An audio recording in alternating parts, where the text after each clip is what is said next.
Good afternoon, everyone, and welcome to this afternoon's event. So in preparation for the mandatory teaching of consent in schools from 2023, Matilda Education is pleased to host today's seminar and book launch. My name is Catherine Charles-Brown and I'm from Matilda Education. I'm also joined by my Matilda colleagues Emily Fry and Fiona Nolan this afternoon. It's my great pleasure to introduce you to our speaker for this afternoon, Nat Tencic. Nat is a broadcaster, journalist and advocate for respectful relationships, sex, LGBTQ+ issues and healthy body image. She spent her university years writing sexual health content for FlexiBooks and the past 4 years as the face of Triple J's The Hookup. Nat has authored Matilda Education's new consent student workbook modules and respectful relationships content. And she's here to talk to you this afternoon about how to teach consent and respectful relationships in your classrooms. In this seminar, Nat will cover the fundamentals of consent in engaging in an evidence-based way, supporting you to feel confident teaching these topics. There'll be time for Q&A with Nat at the end of the seminar and an opportunity to learn more about the new Matilda Education Consent Student Workbook modules and Respectful Relationships workbooks, including information on how to order these resources for your school. Please type any questions you have during the seminar straight into the chat box and we will address them at the end of the seminar with Nat. I'll now hand over to Nat to guide us through this seminar tonight. Hello, Catherine. Thank you so much. It is a pleasure to be here speaking to you from the lands of the Wurundjeri Woiwurrung people of the Kulin Nation. I pay my respects to elders past, present and emerging, and to the peoples of the lands that you're all dialing in from today, and to any Aboriginal or Torres Strait Islander people on the call. Always was, always will be Aboriginal land. Now, today we are talking about teaching consent and respect, a big picture guide to getting it right. And I'm really interested in the big picture and how it can help facilitate the way we approach this content in a way that's really actually going to work. The reason I'm so into the big picture, as Catherine introduced a little bit about me, I'm a broadcaster and journalist. I've been covering sex and relationships for a number of years, especially working as the presenter of The Hookup on Triple J, teaching 18 to 24-year-olds all about the wild world of consent and sex. I've also been an educator in many other forums and panels and the like, speaking on this sort of thing, and have worked on the consent and respectful relationship models for Matilda Education. I'm a really big proponent and advocate for this stuff. So I come at this from the perspective of somebody who knows this content very well. I am not a teacher, so I'll just put that out there. You definitely know how to handle your classrooms a little bit better than I do, but I want to give you the big top down and overall picture of what all of this is about so that you have a better sense of context for how to teach it. Also, a bit of a disclaimer as we get into this. This presentation is going to be sexually explicit. It's going to discuss topics like abuse and sexual assault. I have helplines and resources at the end of this presentation, and you are welcome to engage with it within your limits. So just keep a check on yourself as you go through this. That's me modeling a little bit of informed consent for you in that intro, just so that you know what you're aware of and what you're getting into. And that'll be important in a moment. So here's where we're going today. We're going to talk about the why of consent. We're going to talk about where consent education is at right now and the big shifts that are happening in this world. We're going to talk about how to teach consent, but also how to teach gender and why these two concepts are inextricably linked. We're going to talk about sex positivity, what I think is the secret weapon to the fight against sexual assault and the fight for respectful relationships. We're going to talk about how to add parents to the conversation, and then we'll take some questions at the end. So yeah, let's get into it. So why do we do this? Why are we teaching respect and consent and respectful relationships? I'm pretty sure you're familiar with this story by now, but if you aren't, let me catch you up. In February 2021, a former student from Sydney, Chanel Contos, polled her Instagram followers and asked if someone close to them had been sexually assaulted by someone when they were at school. What she found was pretty shocking. More than 200 people responded with yes in just 24 hours. And when this happened, she thought, we better act. She launched an online petition calling for more holistic and earlier consent education in Australia. Now, nearly 45,000 people have signed the teachers' consent petition, and more than 6,000 have shared testimonies on the campaign's website.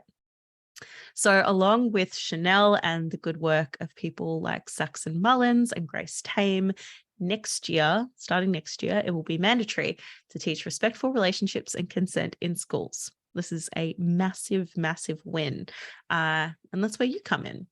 But let's just wind back and talk about the scope of this problem for a second, because you might be looking at Instagram data and thinking, it's probably not the most scientific way of getting data about this. How do we actually know how big it is? What if all of Chanel's followers are of a particular group? So let's take a look at a little bit of ABS data, because this is a big one. Some data from 2016 shows that sexual, physical, and emotional abuse is shockingly prevalent in Australia. 1 in 5 women since the age of 15 have experienced sexual violence. 1 in 6 have experienced physical or sexual violence at the hands of a partner. And 1 in 4 have experienced emotional abuse at the hands of a partner as well. And this happens to men as well, as we can see, numbers that are larger than I think are acceptable in by any means whatsoever. But we will talk about the disparity in number by the genders in a moment. As we can see, this is a really big issue. This is a big problem and it affects a lot of people. But why? What's fueling this and what's behind it?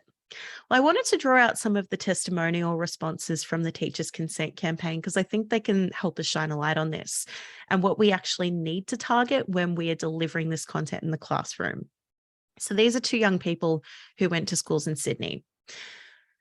The first person, and I think what they do is they show us that there is a culture behind this. So here's the first example. During a school dance, someone untied my dress while I was dancing, nearly exposing my breast to everyone, but I caught it in time. I had to ask a friend to tie it up right in front of a table of boys, which is where it got untied by the boy and his friends to start with. They all began laughing with him when it happened. What does this say to us? This says that sexual assault, because what happened just there is a sexual assault, happens in a culture that defines masculinity in opposition to femininity and as superior to femininity. And that disrespecting women, making them more inferior, enhances your own masculinity. Hence the laughing and support from the other boys, no one calling it out. This is cultural. Everybody was complicit in this action. Here's the second example. I'm currently at year 10 at a private school in Sydney. I've grown up in a culture where feeling that the need to please a boy is so normalized. The way guys talk about me and other girls' bodies like they're just objects, and continues to add to rape culture. Countless of my close friends have been sexually assaulted. So we need to prevent this. We see this impact on girls in this example here, that girls have internalized this inferiority I was talking about, and that they feel that they are meant to be objects for boys' pleasure. That is all of the information that they are getting around them, interacting with kids at school, culture, all sorts of spaces. This is what they're sort of feeling like society is telling them they're meant to be. They use that word rape culture. And when we teach consent, we need to know that it doesn't work to teach it without context. We'll get into this soon. And here's one more from another student that I want to, there's a lot to pick out in here, so I'll read it for you.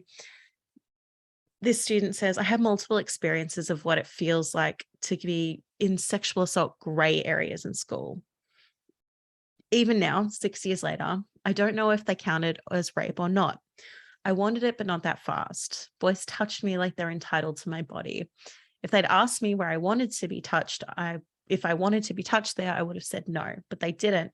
And I just let them because the thought of being a prude or disappointing them was more uncomfortable than what I was feeling. It's so twisted looking back. I started to learn about consent around year 9, and I honestly can't remember if it was from school or the internet, but it was limited to that tea consent video. So I began calling boys out on it. They'd say sorry and they'd slow down, but they wouldn't stop. Then after a while, they'd pick right back up where they started. One boy straight up ignored me until I was pushing at him to stop. And then he got shitty and we never saw each other again. Disappointingly, this is incredibly common for young women to experience. And I'm picking out a few parts here. A large part of it is feeling like you can't communicate, feeling like there's this pressure to say yes or to accept, and pressure on guys too, to take and to not hear a no or to pretend you didn't. So we really need to tackle and teach respect to counter this reality. The big themes that are coming out here are fear, entitlement, and culture. So what do we really know about sexual assault and gendered violence? We know that sexual assault doesn't exist in a vacuum. It's an extreme manifestation of violence against women, but this is on a spectrum of behaviors that starts with a wolf whistle and ends with sexual assaults or perhaps even worse violence against women. This happens anytime a man makes a comment about a woman's appearance or denies their reality or has to Google something to check that what a woman said is correct, or mansplains, which if anyone on the call has experienced, is quite freaking annoying. It comes from a place of disrespect for what a woman is telling you. Perpetrators are typically male, and they're typically known to the survivor. And attitudes and beliefs and social norms about sexuality can facilitate and condone sexual assault. It's also everyone's responsibility to prevent assault and gendered violence because it's a cultural issue. So obviously men can be victim survivors of abuse and assault, but the evidence shows that this is largely an issue of disrespect towards women. And this happens because of attitudes and beliefs about gender and culture that reinforce this behavior. So we have to tackle this at every level, particularly in school. And it works. Evidence shows that preventative education is a powerful tool in reducing assaults.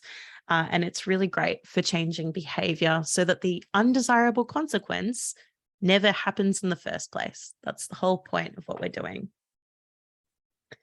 But more than this, and I kind of want you to hone in on this as well, we're not just trying to prevent sexual assault and intimate partner violence.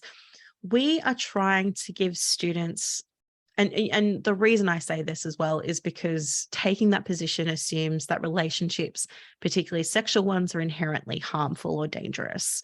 And we don't want to come at it from that position. I'll talk more about that later. But what we're doing here too is setting students up to live happy, fulfilling lives full of happy, fulfilling relationships. So we really want to teach students to practice empathy, build healthy connections, communication skills, discuss sex outside the notions of reproduction, and manage their emotions as well. If you think about the issues you've had in your own relationships, maybe difficult ones that, you know, have been really tricky to deal with, I bet you wish that you had tools to resolve conflict and communicate better and spot red flags and bad patterns. So while people innately relate to each other, relationships and how we relate to each other are actually skills we can improve, and they should be treated as such. So what we're doing is giving teens the tools to relate to each other at a crucial time that sets them up for a healthy future. This is not just about preventing the bad, it's about promoting the good. Okay, so yeah, I think I've made a pretty good case. I think we can all agree, because I'm not looking at any cameras on. I'm just going to assume you're all nodding. So why isn't what we've got good enough right now? Well, students have said and given the feedback that sex and consent education isn't meeting their needs. These are some quotes that were taken from data obtained by Edith Cowan University last year. The teenagers said they received consent education, had received it, so they hadn't been given the tools that they needed to instigate or navigate a conversation about consent, and they hadn't been helped about how to communicate a firm but respectful no. The second quote I think is a really interesting one. It comes from a teen speaking about when a friend and his girlfriend's loving relationship became sexual. He says it wasn't that it was non-consensual and that she didn't want it at all, but it wasn't 100%. And now, because there's been a minor little check that hasn't happened, his life's been completely thrown in the gutter. Part of his system failed because she didn't know how to communicate a lack of consent, and he didn't know how to obtain consent properly. So the student here is talking about the fact that there has been a miscommunication going on. And while they sort of perpetuate this idea that like one little mistake has ruined a man's life, which I'm going to address in a bit more detail later, there is an acknowledgement that neither member of the relationship had the tools to negotiate sexual consent properly. So what we're doing is giving you the tools and making it very clear, very easy to understand. We also received some data from the ASCAM school in New South Wales. Students were asked what they wanted to learn about consent, which I think is an excellent exercise. And I would highly recommend that that be something that you do with your students. Ask them what they want to learn and what they already think and already know, where their baseline is. But here are some quotes that I pulled.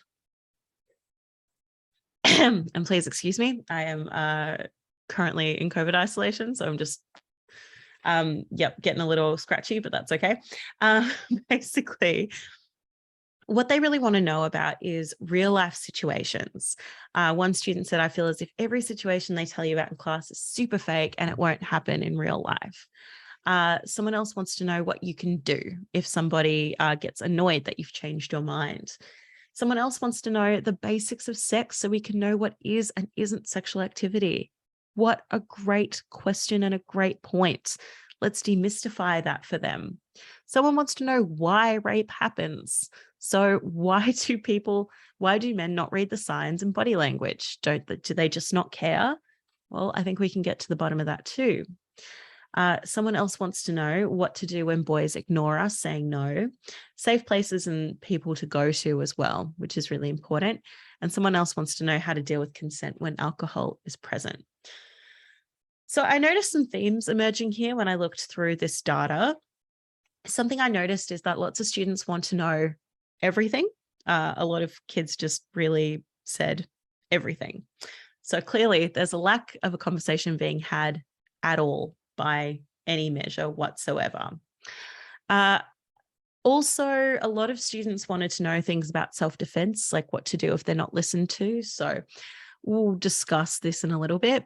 They also wanted to know specific situations, role plays, breakdowns, laws and rules. Now, all of this is coming from girls, by the way. ASCAM's a girls' school. So this is from, I suppose, a potential victim survivor perspective.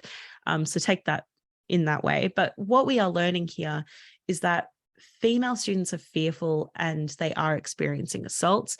They want practical and relevant solutions, but they have some misconceptions about the realities of assault. And we need some attitude shifts and we need sex positive education. Students are interested in these things because what they hear about sex is coming from a place of fear. They're scared, and I think that's understandable given the dialogue that we have about sex in our culture. But I think we need to replace fear with curiosity. I think we need a bit more positivity, and we do need to know why assault happens as well. So that's what we will cover. So how to teach respect and consent and respectful relationships. This is your turn to come in. You have a important role in primary prevention as a teacher and a role model. And it might feel like a big job. How are you supposed to change culture? And no, it's not your sole responsibility to end millennia of patriarchy and sexism. But as role models and direct contacts with students, you're a large part of turning the tide. So we're getting together positive life skills and a respect for all people. So let's get to some hot tips. First of all, let's talk about what you don't want to do. Now, I'm sure you've all seen the milkshake video. Maybe there's like a slight, again, can't get a raise of hands because everyone's cameras are off. But I'm just going to assume a lot of you have seen this, but I might play you just a couple minutes. beware of the cringe, I suppose.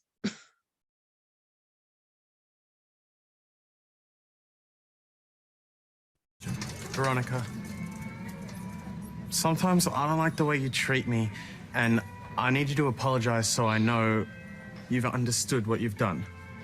I'm sorry, Bailey.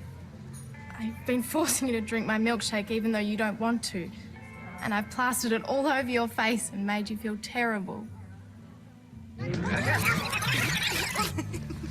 But if someone moves the line on something important, or moves it repeatedly on even small things, then you might decide you have a disrespectful relationship. Why am I here?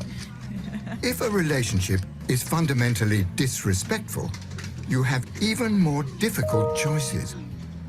Should you still try to repair the relationship, get help, or just walk away? You don't go anywhere. In extreme cases, you may feel unsafe to stay or to leave, and wonder what you need to do to protect yourself. Meanwhile, if you're the person who moved the line, will you recognize what you're doing and stop yourself? Or continue blindly until someone stops you? Get off me, Veronica! I hate you so much right now.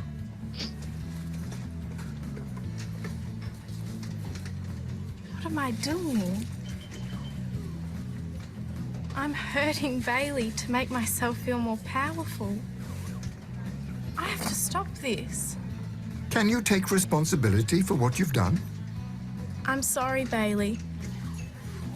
Please forgive me. That's about all I can handle of that. I'm sorry.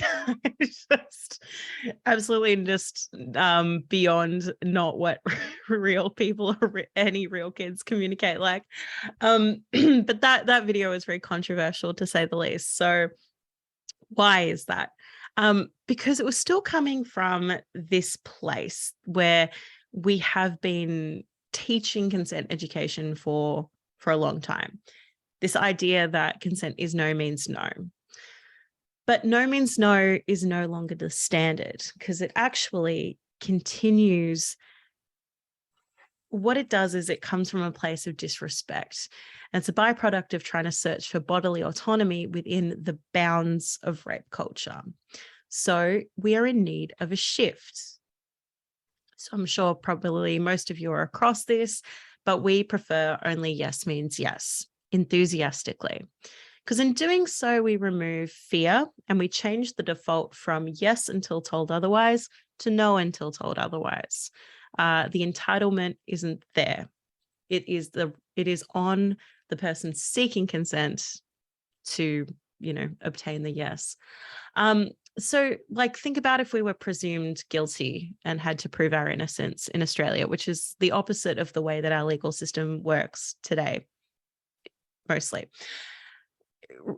Suddenly we don't feel so free if we have to prove that we're actually innocent instead of guilty.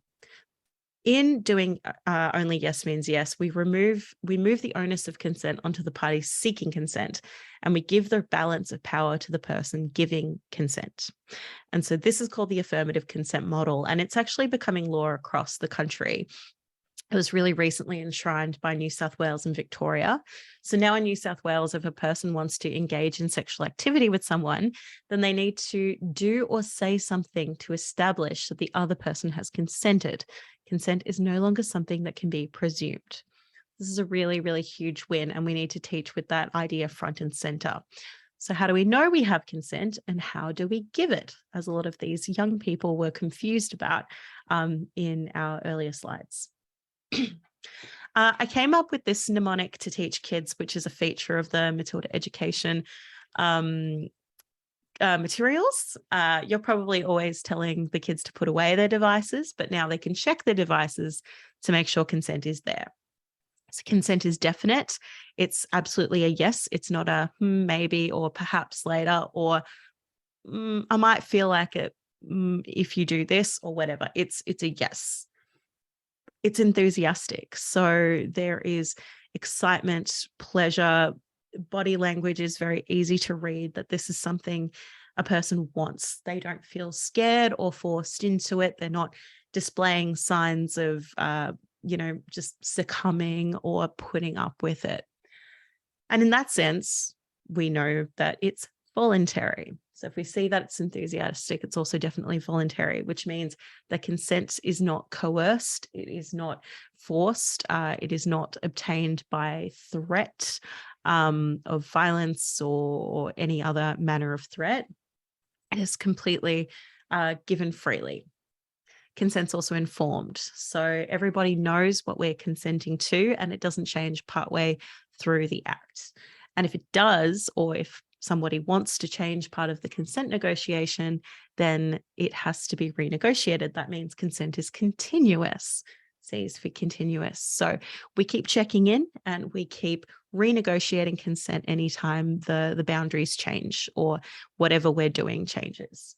Everybody has to consent because consent is a negotiation. It's not just a case of, hey, would you do this with me?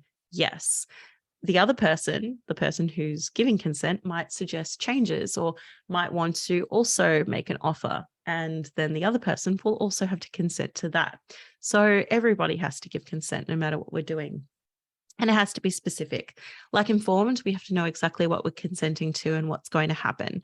And if that's going to change, or if we're going to add something to the process or to the act or to the negotiation, then that needs to be made clear and we have to say it. I also thought I'd include this flow chart from the Matilda Education materials that I devised.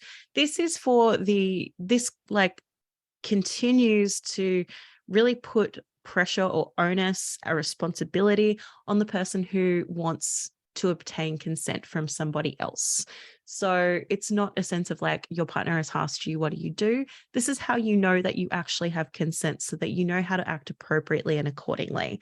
So I'm always really I'm really heavily pushing that fact that it is on the person who wants to obtain consent to actually make sure that they get it. And this is the case of what's happening in the law as well, reflects what's happening in the law. So essentially, we were talking about young female students going, what do they do if they don't, what do I do if they don't listen to my no? We can talk about that, but essentially where we want to get with consent education is to not be getting to that point, because culturally we want to say that they should have waited for your yes and respected you as a person. This is where we're trying to move the education on to. And if you change your mind, you check in.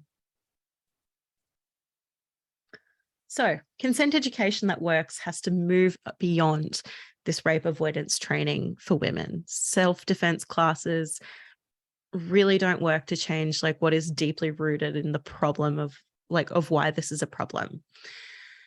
We need to move beyond addressing individual beliefs and perceptions about gender that aren't related to the bigger sort of picture. We need to avoid focusing just on alcohol or drug taking out, again, in isolation from notions of masculinity and femininity and peer relationships and the way that kids establish their friendships within this kind of patriarchal culture. And we have to reflect the overlap and interconnection between sexual assault and domestic and family violence. So this is all recommendations from Quadrant and Wall on primary prevention.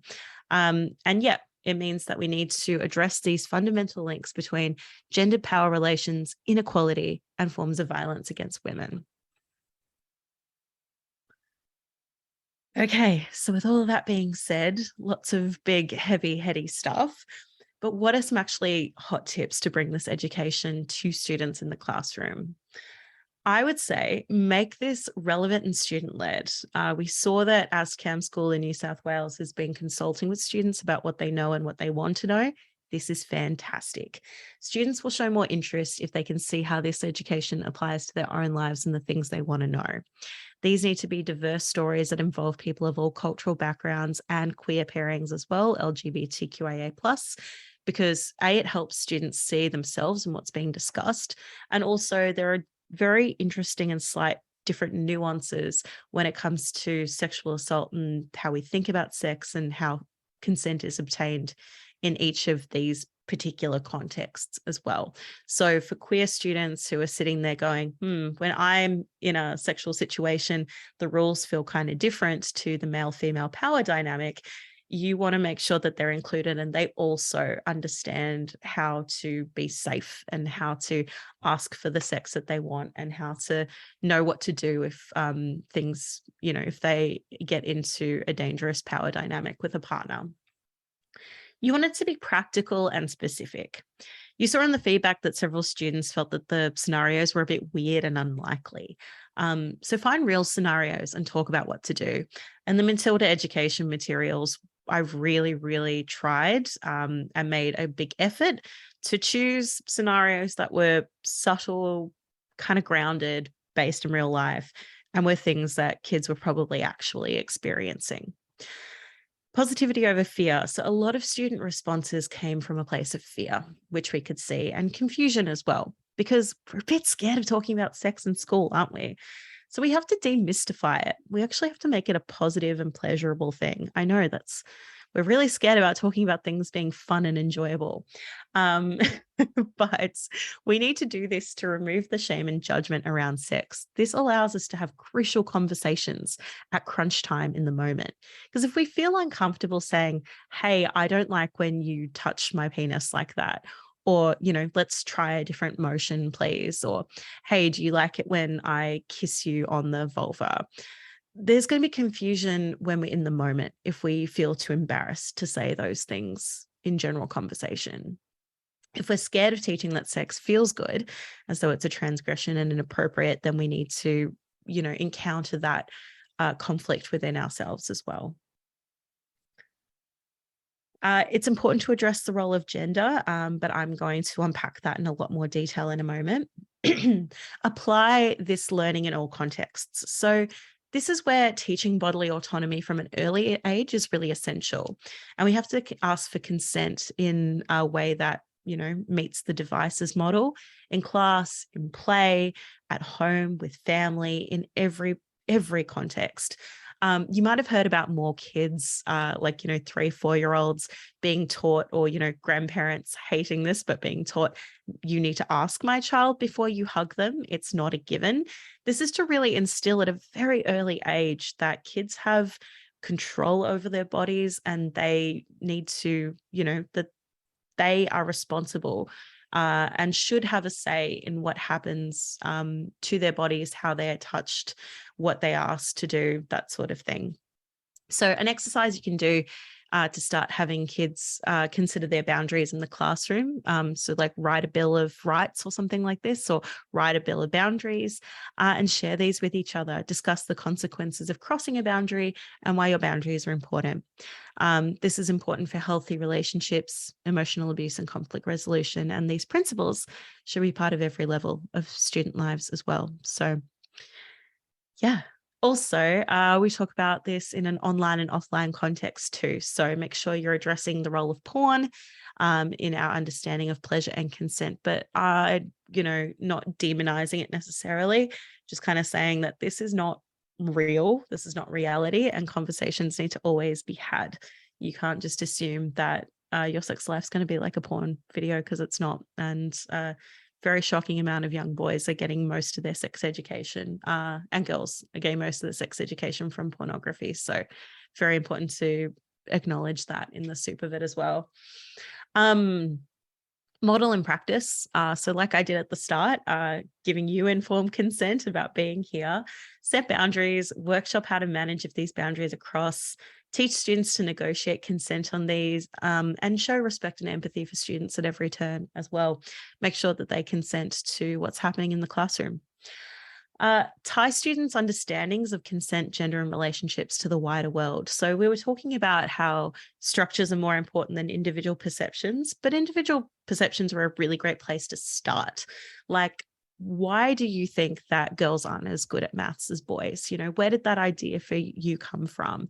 Did it come from your parents? Did it come from your friends or TV or social media?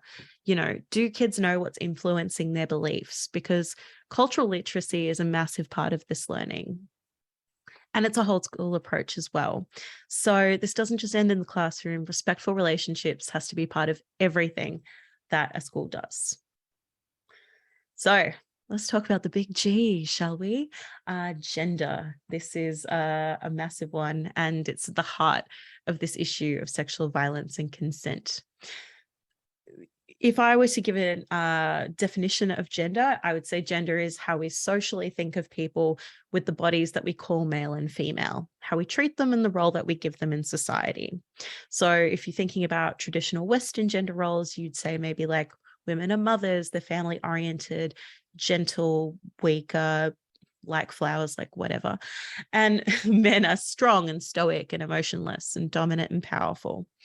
And we know that these are not essentially true by now. And I think popular culture feminism's done a lot of work on dismantling some of these traditional ideas. Subtle messages continue to reinforce these concepts. And we see this in law and culture and beyond, like telling a boy off for crying or discouraging a girl from doing certain subjects at school. Girls following Instagram accounts that peddle skinny teas because that's what people will be attracted to, because your body is your value. Boys being told to take what they deserve and rise and grind, and you deserve that. You're entitled to that promotion or that woman or that girlfriend by merely existing. Look, it all contributes to this culture that boxes people into these pretty arbitrary teams and also creates a relationship between these particular genders of who deserves what and who's on top.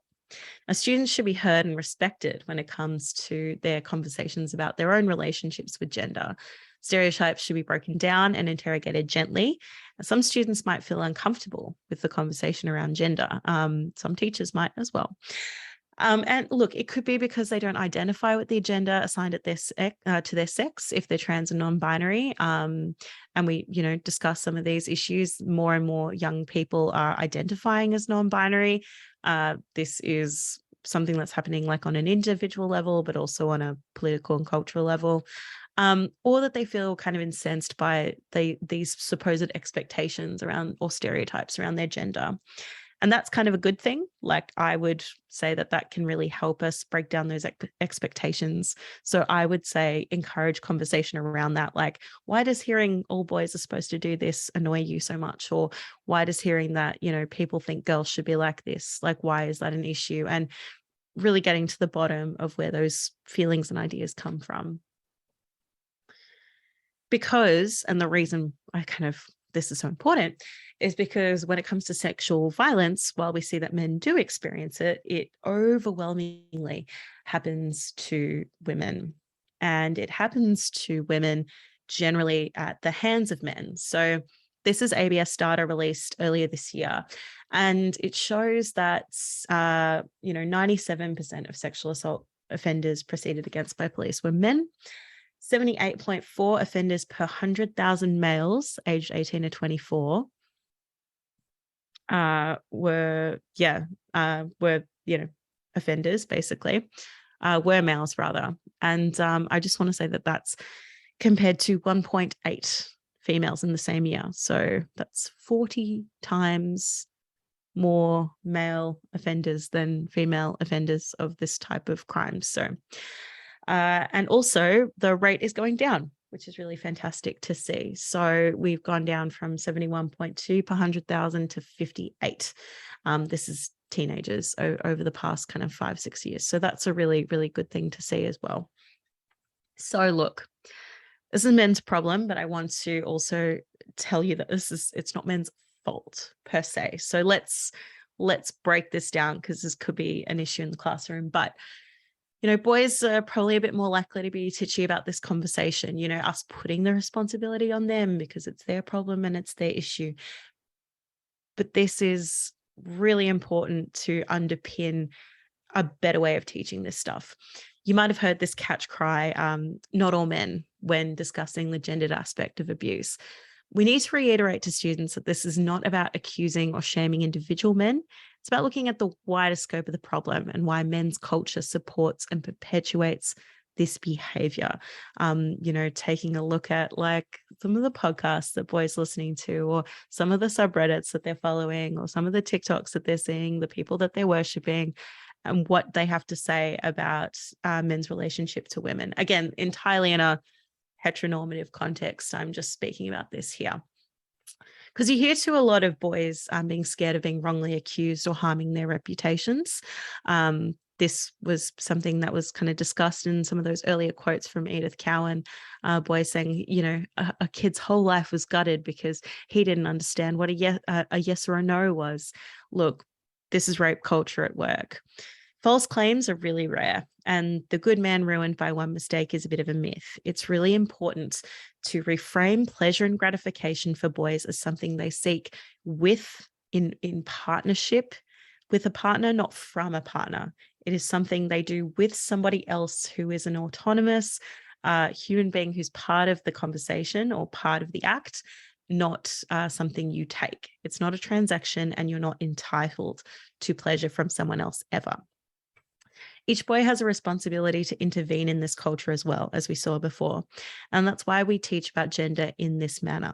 This is what Quadra and Wall mean when they say we must go beyond the opinions of individuals. So how do we do it? How do we change the way that we think about sex so that consent actually works? Well, yeah, consent's something fun. And sex is something fun. Sex is something kids are curious about and something they will eventually want. So we want to give them the tools to approach it in the right way and not be afraid of it and not feel like they need to have it and not feel like it's something they just have to take. How do we do it? With sex positivity.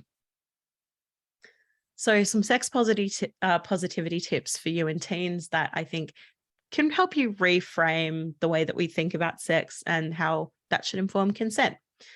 Sex is fun. It feels good. Teens are interested in sex and they are going to have it. Sex is not porn. It's not what we see in porn. It's natural and it's nothing to be afraid of. Sex can be awkward and it can be bad.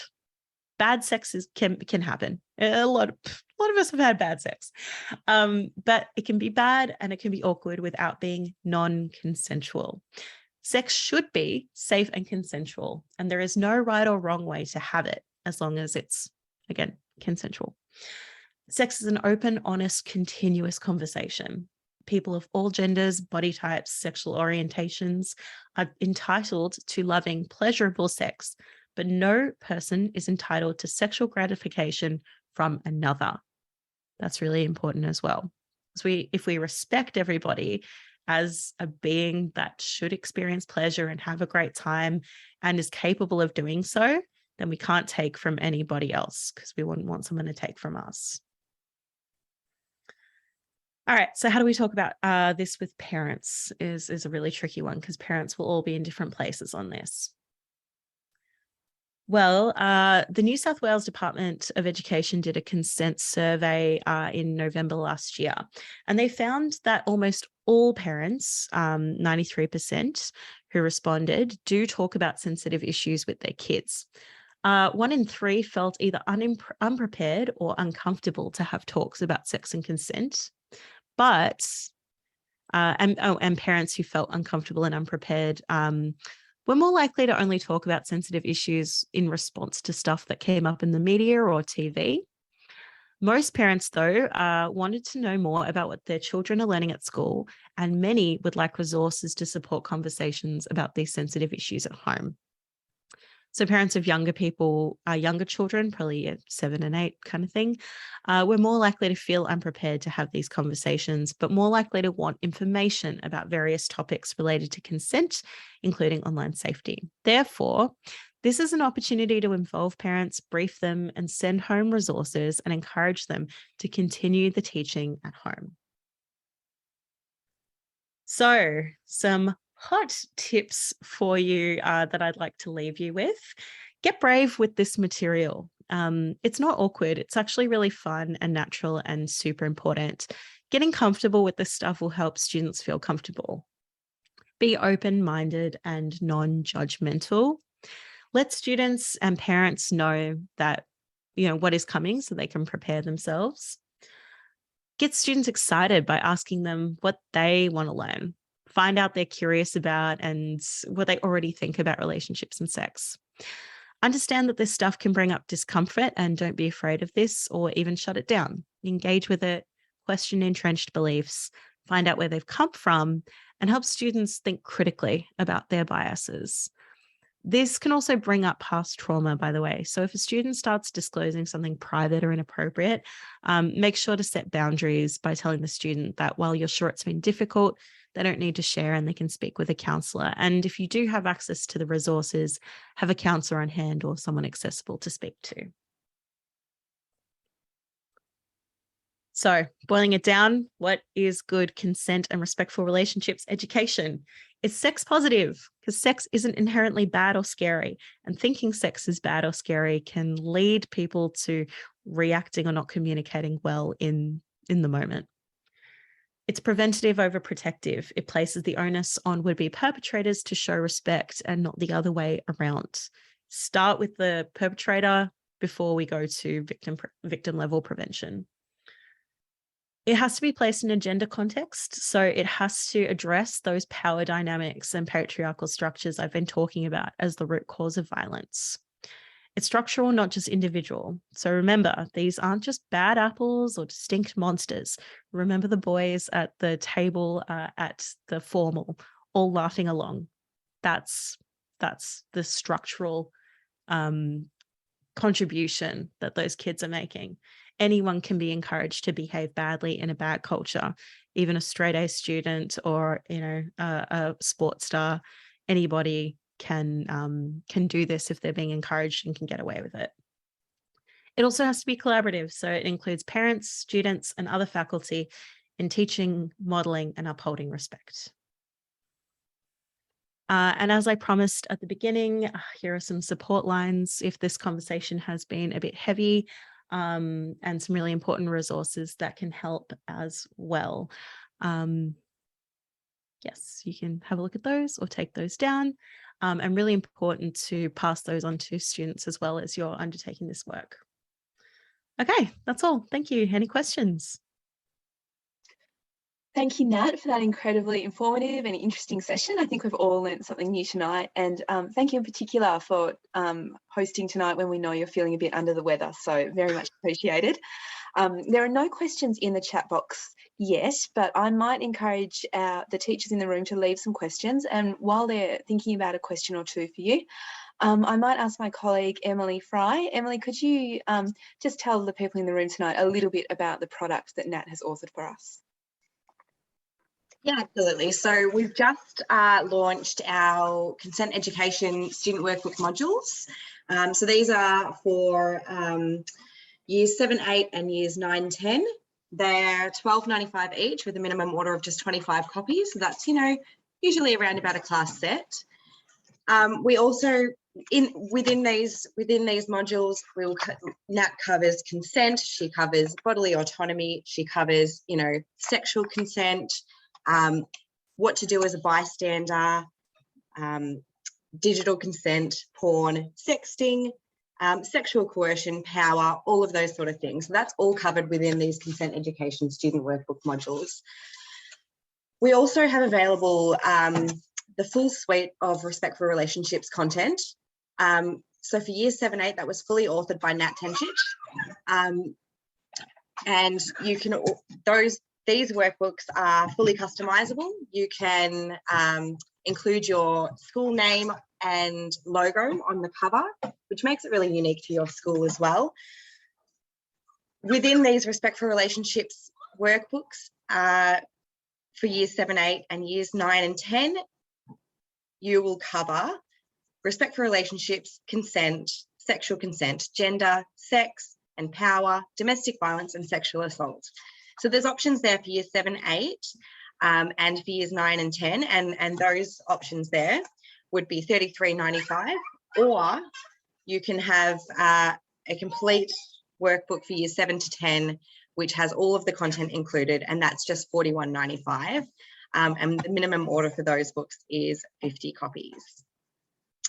If you are wanting to incorporate respectful relationships within a health and PE course, we also have that option as well. So you can order a health and PE workbook, again, fully customizable. We have hundreds of topics available that you can choose from to create a really unique workbook for your school that covers all of those health and PE content, and you can include the respect for relationships within that as well. And all of this content is aligned with the Australian curriculum, with the Vic and WA curriculum, and with the New South Wales syllabus. And we can also send you a curriculum or a syllabus alignment grid that can show you exactly where and how our content aligns.